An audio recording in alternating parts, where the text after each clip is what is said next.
I came back every couple hours and agitated it, and before I went to bed at night I agitated it because I didn't want it to sit a long time without agitation. What that does is that moves that pickle around in between the different folds of skin and makes sure that you get an even pickle.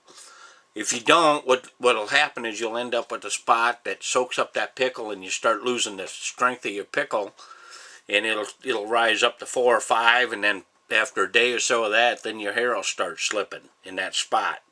So we came down and we agitated it all the time. And now what we're going to do now, we're going to go ahead and take this and we're going to dump it out in the sink. This is kind of heavy. We'll just go ahead and dump her out. And I got a dry well running off my place, so what I'll do is this safety acid, one thing I like about it is you can run some water down through there and it makes it pretty harmless. You'll dilute it out. What I'm going to do is I'm going to rinse this hide off. Just get most of this out of here. Get all the blood and stuff like that out. So what I'm doing here is you can feel your hide is a different texture now. Sometimes it might feel a little rubbery or whatever, but this is, that's why I send a lot of hides out to be tanned. Because when we get done tanning this hide, we can't get it as soft as a tannery can get it. And a lot of people like their, what I call them, butter soft. You pick them up, they're really soft. But something like this you can use for a throw or whatever, hang on the wall. They look nice hanging them on the wall and then putting your deer mount on them. I've got one out in my shop that I've done that with. And people really like that. So it's something to consider. Now you're going to have, no matter what kind of tanning you do in that, you're going to have some hair come off one way or the other. That doesn't necessarily mean your hide isn't any good. Just means you have some loose hair from making incisions or where they were shot or things like that. Now what we're doing is what we need to do is we need to neutralize this hide. We've got the pH in it at about 1 to 2. What I'm going to do is I'm going to fill up a bucket here the same way. Let's see. We'll use a 5-gallon bucket. I'm going to fill it up with water, and then I read my instructions on my tanning solution. And on this tanning solution here, we pickled it, and now we're going to go ahead and we're going to add about an ounce of Arm & Hammer baking soda for each gallon of water. We're going to mix it up. Then we're going to go ahead and let this sit in there. Agitate it once in a while for an hour or so. I want to get that pH down. This hide completely submerged. And that way it's easier to rinse. If you put it in, easier to agitate than that one right there. That vat I had this in was okay, but you might want to use something a little bigger so you can agitate it easier. So what we're going to do is we're going to dump this out.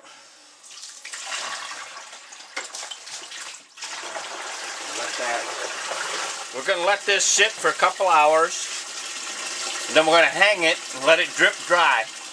Not really dry till it's just damp. Because when I put the tanning cream on it, I want that hide to be sucking moisture in. And if it's still real wet, it won't do that. And what I want to do is when I put on that tanning cream, I want it to start absorbing into the skin right away.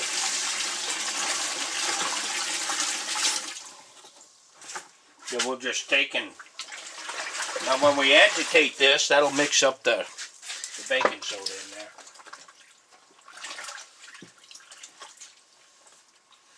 And I'll pull on the hide once, and sometimes you'll have a bad hide. If it's bad when you get it, there isn't a lot you can do with it. They make a product that'll set the hair, but you won't be able to tan the skin. because once you start soaking it in that, you can use it for the hair will still come out, but if you're using it for a mount, then you can use this stop rot. But I'd rather use a different hide than that. I guess that's my opinion anyway. Anyway, we got this in here. We're agitating it. It looks like the pickle did just fine. We got some loose hair on this arrow hole there. This guy was shot a couple times with arrows, so. And we'll just agitate her up a little bit. And what we're doing here now, and make sure you wear your rubber gloves when you're handling the acid part of this. I know I didn't put them on because I knew I was going to put my hands into this and that will neutralize it right away. But don't take a chance. Just go ahead and do it. Put your rubber gloves on. And what we'll do is we'll just agitate that for a while. And then I'm going to come back in an hour or two. Re-agitate it. Let it sit, I guess, in an hour. And then another hour later I'm going to hang it to let it drip dry. And then from there, we're going to go ahead and put the tan on it, and I'll show you how I do that. The tan will stay on it overnight. Then in the morning, I'll rinse it off here, use some soap and water, get the blood out of the hide and all that. And then you have to make a decision whether you want to thin that hide down or leave it just the way it is. After we get it done, we'll hang it up. Just let it dry, air dry. And then it starts getting drier and drier. We'll start working it over a beam here I got to loosen hides up. What you have to do is stretch those fibers apart and break them apart. And that's what makes your leather soft. And then we'll put some saddle soap on it or something like that. And just keep working it until it's soft. Like I say, it's a lot of work. But a lot of people want to do it. And I don't blame them. I've done some before. And I just got used to sending them out. But this is a good way to do it. Learn how to do it. You'll have your own hide from your hunt and your trophy. Now you send in a hide to make buckskin out of it. A lot of places don't even give you your own deer skin back. So if you want to make your own buckskin, that's something totally different. And we may attempt that here later. That's a pretty ambitious project too, because you got to get the hair off, and getting the hair off a deer isn't all that easy. We could do it the old-fashioned way: put some wood ashes in, and make a lye mixture, and put your hide in there to soak for a couple of days, and then your hair starts slipping off. But anyway, I kind of touched on that when we started this, but we're doing the hair on one now.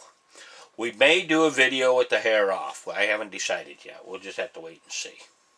But anyway, that's the way that is. And I'll come back to you when we get this baby ready to tan.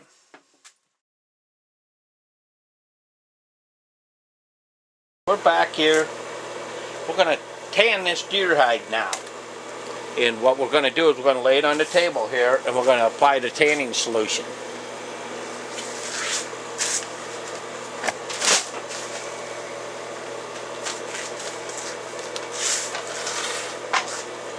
Okay, I just put some newspaper on there to just get some of the stuff sopped up and that, and just spread it out like so. There we go, we got that. Now, I'm going to use a tanning solution here. It's a pretty good one. It's a liquid tan. Get this out of your taxidermy supply houses too. They make other tans and that, but this is a fairly simple tan to use, and that's why I use it a lot. You smell this, you can kind of smell it. What you want to do is you can either use your hands or a brush, and just brush that on like so. Let me get over here on this side. We want to give it a good coating, a nice liberal coat. Now wear hand protection here. Now we're going to be going up and down this, so I'll do the area where you can see with the camera. You see how I'm doing that? Just make sure you get a nice even coat on it. and just pour it on. You see how many times this poor guy was shot. Guy give me this hide, so I can't bellyache a lot about it. It's a good hide. It'll turn out nice. I'll be able to make something out of it. As I say, a lot of people want to do their own hides. This is one of the ways you can do them. Nope, don't my lid. Just apply a liberal amount. Now with this, some liquid tans like this, they want you to cover it up like with a paper or something at night or overnight. I'm just going to let this one air. It says leave it out in the air. So we're just going to go ahead and make sure we still have plenty. Pour some on there and just get it and do the edges.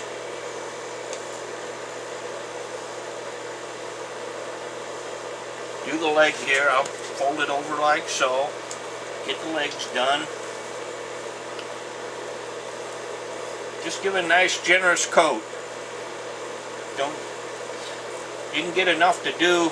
You can buy it by the quart, and a lot of times a quart will do probably 4 deer capes, which will equalize into probably about 2 hides. You got about twice as much hide here, and I'm really giving it a liberal amount, so you can see that. We'll just move this on up here a little bit. And when this is tanned, tomorrow morning, I'll rinse this out. I'll put some soap in there and we'll clean the hide up real nice. But we'll go ahead and let it start air dried. I'll hang it from a hook from the rafters here. And once it gets to the point where it starts getting a little bit, not very stiff, but just a little bit dry, we'll start the breaking part of this. And that's actually going to be the hardest part, because it just takes a lot of work breaking a hide, getting it soft. The more you break it, the softer it's going to get. That's all there is to it. If you don't break it, you're going to have a hard hide. It'll turn out, it'll be as hard as a rock. That's why you have to break it somehow. And that's what they call it when they soften it, breaking the hide. So anyway, we'll go up to this end here. We'll go ahead and get some on this, the tail end. Just like so. We'll pour some out here.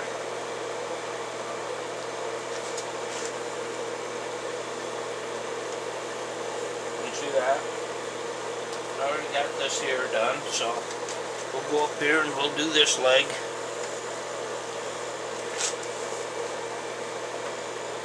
And then when you get done here, you can trim, before you start tanning, before you start breaking and that, if you want to make this hide a little bit more oval, just go ahead and trim up the legs and that. Trim these rough edges off if you want, make a nice oval, do whatever you want. I like to keep them kind of like they are.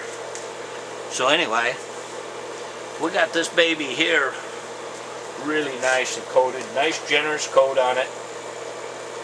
And we'll let that sit like so. Put this back in, my brush back in and let it soak.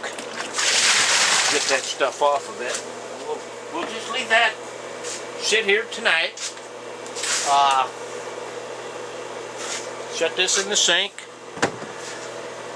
And that's all there is. We can do another recap if you want to listen. We fleshed it. We pickled it. We neutralized it. We let it drip dry. Now we're putting a tannin cream on it. Tomorrow morning, I'll wash it. Get the tanning cream off of it, whatever's left, whatever isn't soaked in. Put it in the sink, wash it up good, put a little soap in there, I'll wash it out. We'll hang it and just let it, probably spread it out a little bit so the air can circulate around it. And then as it starts drying, we'll go ahead and we'll start breaking it. I'll get my breaking board here and I'll show you how we do it. And then the rest will be up to you, trying to get her soft. Anyway, this is a pretty simple method. The next method we'll do is we'll do it with the hair off. It's a little bit more complicated, but we can do it. If you want to do it naturally, we aren't going to do it with the brain tan. But a deer has enough brain to tan its own hide. Most animals have enough brain tissue to tan their own hide. So, but that's a whole different deal. We'll do that some other time. But anyway, what we're going to do is we'll sign off and let this thing tan overnight. Come back tomorrow morning and we'll get right after it.